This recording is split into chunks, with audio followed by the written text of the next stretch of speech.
V tomto videu vás naučím, jak pracovat s Plannerem. V Planneru budou vaše týmy moct jednoduše vytvářet nové plány, uspořádávat a přiřazovat úkoly, určovat si priority, sdílet soubory, no a chatovat o aktuálních pracovních záležitostech. Existují dvě cesty, jak se dostat k Planneru.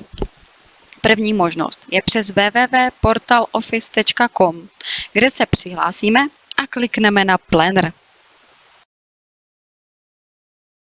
Druhá možnost je pomocí odkazu tasks.office.com a opět se přihlásíme.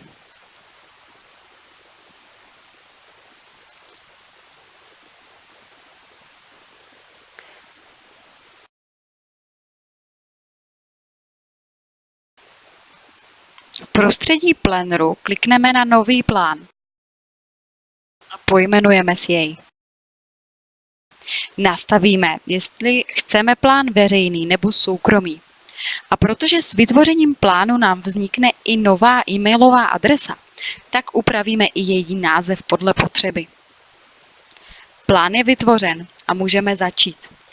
Jako první si přidáme kolegy, kteří budou na plánu pracovat společně s námi. Takže v pravém horním rohu klikneme na Členové a napsáním jména postupně všechny vyhledáme. Tak a teď můžeme začít úkolovat.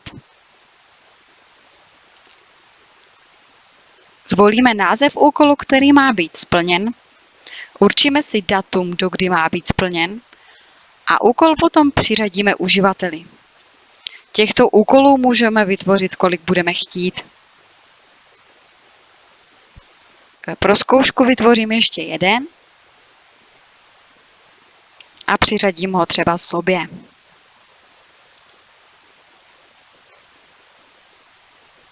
Pokud potřebujeme úkol popsat podrobněji, klikneme na něj a do okna Popis můžeme vkládat text. Zároveň do úkolů můžeme vkládat i soubory, a to tak, že klikneme na políčko Připojit soubor, vyhledáme jej a vložíme.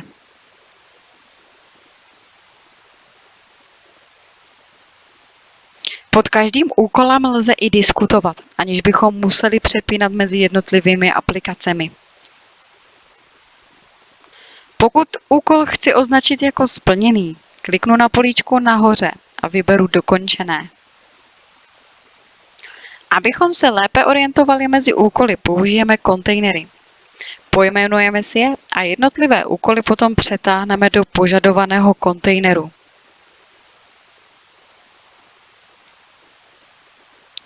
Dále můžeme úkoly sledovat z různých pohledů. Z pohledu kontejnerů vidíme úkoly rozdělené do určitých kategorií. Z pohledu uživatele můžeme vidět, kdo má kolik úkolů a na čem pracuje. No a nebo z pohledu průběhu vidíme, které úkoly jsou dokončené a které naopak ne. Planner dokáže zobrazit úkoly i pomocí grafu, díky kterému je jasné, v jakém stavu je náš projekt a jestli ho zvládneme dokončit včas. Oranžovou barvou jsou označeny úkoly, které nebyly zahájeny, červeně, které nebyly zatím dokončeny. Modré úkoly jsou úkoly, které probíhají a zeleně jsou úkoly dokončené. Ke každému vytvořenému plánu je automaticky i poznámkový blok a úložný prostor, který můžeme společně používat. Klikneme na poznámkový blok, zvolíme oddíl a můžeme začít pracovat. Pokud používáte i Skype pro firmy, můžete si všimnout, že v pravém horním rohu se nám zobrazuje, že Ivan Ševčík je zde taky a můžeme s ním chatovat.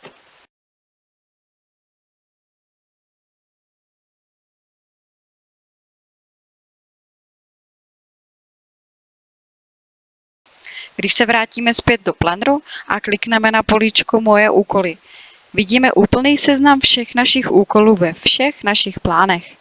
V tomto prostředí si opět úkoly můžeme seskupit, a to buď podle plánu, ve kterém se nachází, anebo podle průběhu. Planner se zároveň postará i o to, aby vám nic neuniklo. Pošle vám e-mailové oznámení kdykoliv, kdy vám někdo přidá nový úkol nebo vás přidá do konverzace.